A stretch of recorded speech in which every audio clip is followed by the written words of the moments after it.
Oke, pada kesempatan kali ini kita akan bahas tentang perkembangan ejaan bahasa Indonesia dari jadul sampai kekinian. Oke, aku mau curhat sebentar ya guys. Kemarin aku chat dosen aku, tanya apa ada tugas atau enggak hari ini. Jadi kayak gini chatnya. Pagi pak, dosen pun jawab. Pagi, manusia bertanya pak, apa hari ini ada tugas? Dosen pun menjawab, tidak ada. Oke pak, terima kasih. Dosen pun menjawab, kamu ini nulis atau nulis password Facebook? Kok huruf kapitalnya asal-asalan?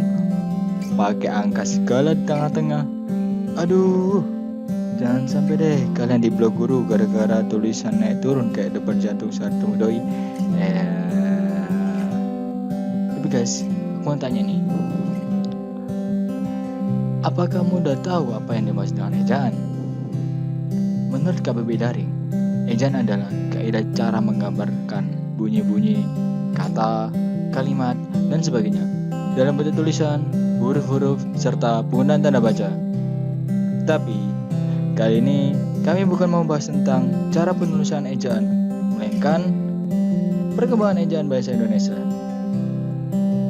Sejauh ini telah ada 7 kali pengubahan pedoman ejaan. Mau tahu apa aja? Check this out. Pertama, ejaan Van Ophuijsen. Ini merupakan pedoman resmi ejaan pertama yang diterbitkan pada tahun 1901. Bahasa Indonesia waktu itu masih disebut sebagai bahasa Melayu. Bisa didapat dari namanya. Ejaan ini disusun oleh orang Belanda bernama Charles A. Van Ophuijsen dan dibantu oleh Eyang Angku Nawi Makmur dan Eyang Mahmud Taib Sultan Ibrahim. Gimana sih ciri-ciri ejaan yang benar menurut Van Ophuijsen? Nih, kami kasih rangkumannya ya. Ini ada ciri ejaan Van Ophuijsen. Huruf atau gabungan huruf atau diftong atau diakritik. Contohnya, J contoh penggunaan dalam kata, jang atau sajang. W contoh penggunaan dalam kata, kamu atau oe moer.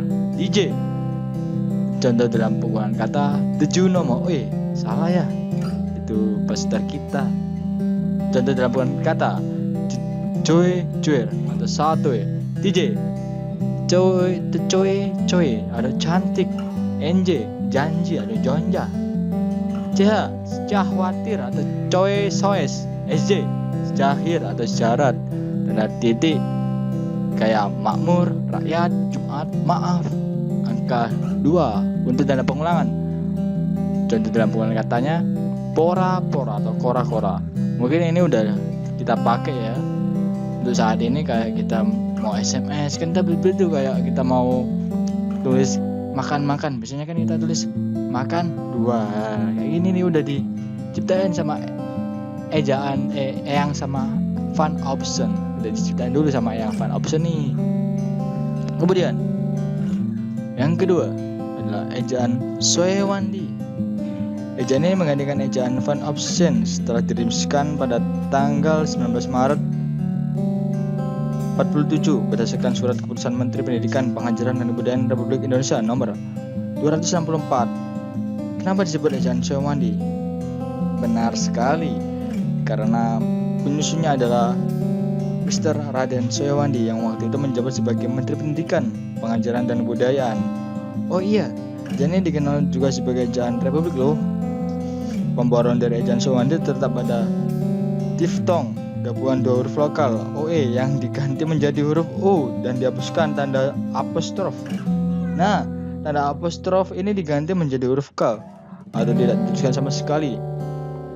Dan kayak apa? Kayak gini. Jumat jadi Jumat. Kemudian rakyat dari rakyat. Maaf jadi maaf. Kemudian yang ketiga adalah ejaan pembaruan. Melalui Kongres Bahasa Indonesia II di Medan tahun 1954, Profesor Muhammad Yamin menyarankan agar ejaan Soewandi disempurnakan. Pembaruan yang disarankan panitia yang diketuai oleh Bapak Prijono dan Katopo, antara lain membuat standar atau fenom satu huruf diftong AI, AU, dan OI dijeda menjadi AI, AWE.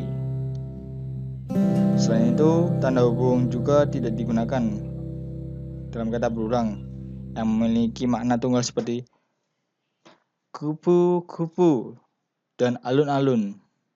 Jadi tidak ada kata penghubungnya, guys. Tapi ejaan ini nggak jadi diresmikan dalam undang-undang. Untung deh. Pasti bakal aneh kalau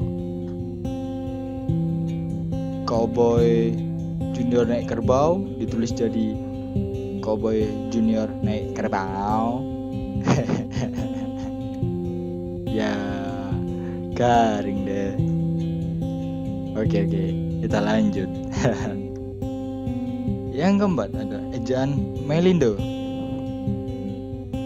Kalian tahu gak sih apa itu Melindo? Melindo itu loh yang biasanya dibuat emping, tahu gak sih? Kasih krunya deh. Ya ini loh, yang biasanya dibuat kru emping itu loh, tahu gak? Benar sekali, Melindo. Oke, kita fokus lagi. Ejaan Melindo. Melindo ini akronim dari Melayu Indonesia. Draft penyusun ejaan ini disusun pada tahun 1959 atas kerjasama Indonesia dan Persekutuan Tanah Melayu, yang dalam hal ini adalah Malaysia.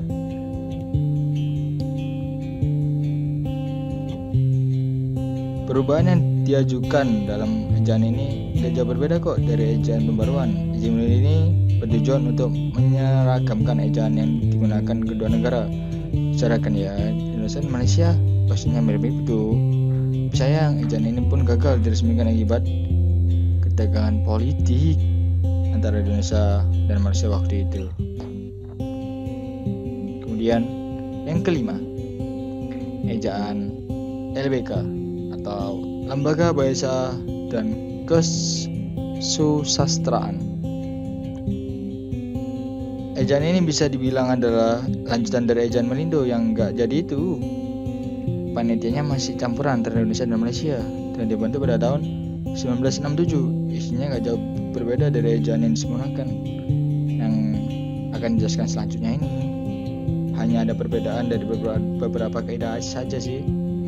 Adapun huruf lokal dalam ejaan ini terdiri dari A, I, U, E, O, A.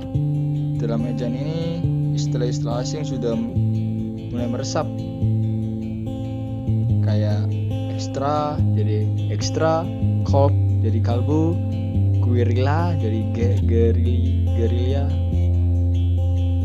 Oke, yang keenam, ejaan yang disempurnakan atau singkatnya yang bisa kita kenal EYD. Kamu pasti udah kenal dong sama yang namanya EYD. Ejaan ini berlaku sejak tahun 1972 sampai 2015. Di antara deretan mantan gak mantan ini di antara deretan mantan ejaan di atas, jadi ini ejaan yang paling awet. Juga ejaan ini mengatur secara lengkap tentang kaidah penulisan, tentang unsur bahasa, tentang serapan tanda baca, pemakaian kata, pelafalan huruf E, penggunaan huruf kapital, dan penggunaan cetak miring. Selain itu, huruf F, V, Q, X, dan Z yang kental dengan unsur bahasa asing resmi menjadi bagian bahasa Indonesia. Yuk kita intip perkembangan ejaan di bawah ini. Nah, jadi kayak gini. Perubahan ejaan biasanya dari ejaan Van Opstan, ejaan Syewandi, ejaan yang disempurnakan. Jadi kayak gini. Contohnya DJ. Dari ejaan Van Opstan ke ejaan Syewandi ada atau pada DJ-nya. Kemudian ejaan yang disempurnakan, DJ diganti kemudian di C. Kemudian ejaan Van Opstan ada DJ. Kemudian ejaan Syewandi tetap ada DJ. Kemudian ejaan yang disempurnakan mulai berubah jadi J. Kemudian ejaan Van Opstan J.